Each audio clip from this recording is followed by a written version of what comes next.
Eu acho até complicado pensar sobre sequências de filmes hoje em dia, né, em que tudo no cinema tem que ser pensado pra ser franquia. Mas antigamente não era assim, né? Alguns títulos recebiam sequências sim. Não é o caso de filmes como Gladiador, Forrest Gump, Lanterna Verde, enfim, que felizmente não continuaram pro bem de todo mundo, né? Vamos lá.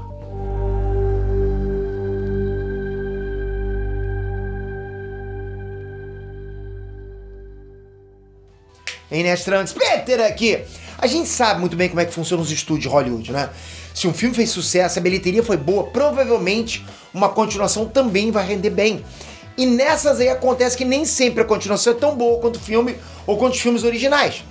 Felizmente, algumas das aberrações do cinema, sequências que tinham tudo pra dar errado, acabam nem saindo do papel, felizmente. Nesse vídeo eu vou te mostrar alguns desses casos onde a melhor coisa que aconteceu foi exatamente isso, foi o filme simplesmente não ter saído a sequência. E tomara que ninguém mude de ideia do futuro, né? A gente espera isso. Sério, vê se você tem vontade de ver algumas dessas sequências que nunca foram feitas. Vamos lá. Forrest Gump 2. Forrest Gump é uma história que definitivamente não precisava de uma sequência, mas mesmo assim, o autor do livro no qual o filme foi baseado escreveu mais um volume depois do sucesso do filme original. Exatamente. Só que felizmente ninguém se interessou em rodar a sequência. Nem o Tom Hanks e nem o diretor Robert Zemeckis. E sem ele simplesmente não daria pra fazer, concorda? Olha, houve pelo menos uma conversa ou reunião sobre a possibilidade de Forrest Gump 2. Mas segundo o próprio Tom Hanks, né, em menos de uma hora de conversa, todo mundo chegou à conclusão de que era uma coisa louca, né? Não valia a pena. Ainda bem. Uma Babá Quase Perfeita 2. Uma Babá Quase Perfeita foi mais um clássico dos anos 90 que não teve sequência. E do jeito que as coisas se encaminharam, acho que foi melhor assim, né? O segundo filme estava começando a ser discutido muitos anos depois do original, quando infelizmente o Robin Williams faleceu. É um dos papéis mais icônicos do cara, não dá pra simplesmente substituir ele nesse papel. E mesmo assim tentaram, ok? Algumas conversas rolaram ali pra ter uma sequência, um reboot, mas felizmente, né, o bom senso prevaleceu em Hollywood, algo que infelizmente nem sempre aconteceu. Nesse caso, deu bom. O filme original continuou sendo incrível e é isso, tá bom. A Bússola de Ouro 2. A Bússola de Ouro talvez seja uma das adaptações mais desastrosas de um livro de fantasia pro cinema. E não foi por falta de grana ou de elenco, ok? O filme tinha Nicole Kidman, Daniel Craig, Ian McKellen, Eva Green. Só nome casca grossa, nome de peso, entende? Só que era um filme ruim, adaptou mal os livros, isso acontece, né? Felizmente a saga se redimiu com a série His Dark Materials, muito mais bem feita. A ideia era que o filme original tivesse uma sequência, mas depois do desastre que foi, ainda bem que todo mundo simplesmente desistiu daquela ideia lá, e a regra hoje é fingir que esse filme nem existe, acabou.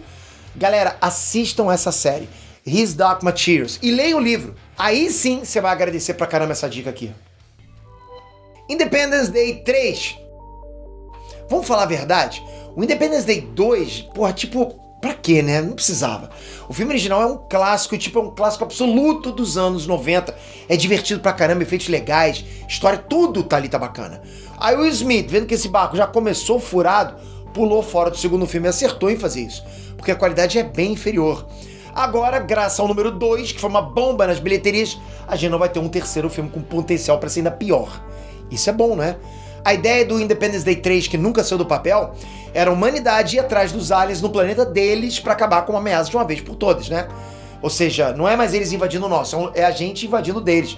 Pode parecer até interessante, tipo, eu acho legal isso, mas quem viu o desempenho geral do filme 2 sabe que isso teria tudo pra dar errado.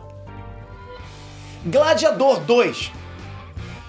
Bom, a gente precisa primeiro entender que vai ter um Gladiador 2 com Russell Crowe e tudo mais.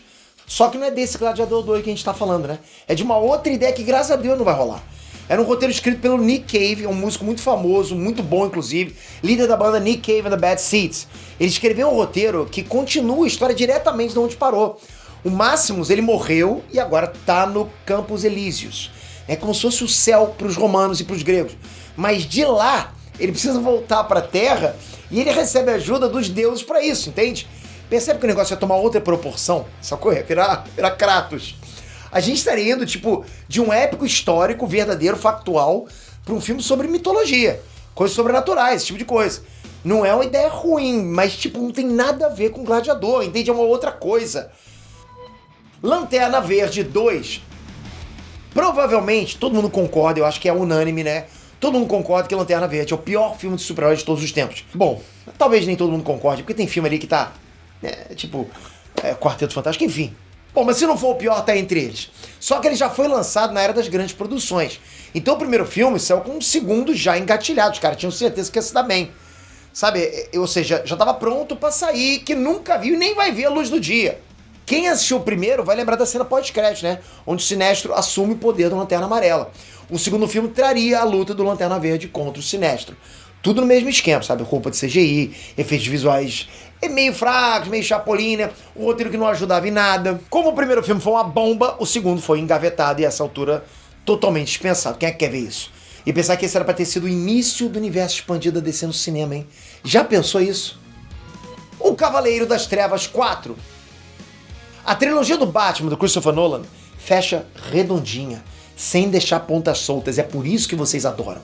Porque ela deixou aquele gostinho de quero mais, entende? O terceiro filme talvez seja o mais fraco dos três, mas ele claramente encerra uma história, uma trilogia. Tem início, meio e fim, entende? Mas como a gente já viu, os estúdios de Hollywood, eles querem sempre ganhar mais dinheiro com franquias de sucesso. Então sim, a Warner chegou a conversar com o Nolan sobre fazer um quarto filme do Cavaleiro das Trevas, o que provavelmente seria um desastre. Tanto com o Christian Bale, como também com Joseph Gordon-Levitt assumindo como Batman. O que foi cogitado na época, sabe? Um passando bastão pro outro. O Nolan recusou e o Christian Bale disse que se o Nolan tivesse aceitado, ele iria. Mas na real, nenhum dos dois estava afim. Ninguém estava afim. Ainda bem que ninguém mais falou sobre isso, né? Agora eu quero ver de você. Desses que eu citei aqui, tem que ser honesto. Qual que você gostaria que realmente existisse e qual pra você teria sido um fracasso absurdo? Comenta aqui embaixo, vai ser interessante pra caramba a gente ver a opinião de cada um. Toca aqui agora, se inscreve no canal com o sininho. Vamos sempre falar sobre o universo nerdístico, cinema, animes, séries, super-heróis, quadrinhos. Isso é bom demais, mas com você é melhor ainda. Por isso que eu falo, pra você estar sempre ligado, tem que estar inscrito e tem que estar com a notificação ativa. Tá aqui embaixo, ó. Obrigado, galera. Até a próxima. Fui!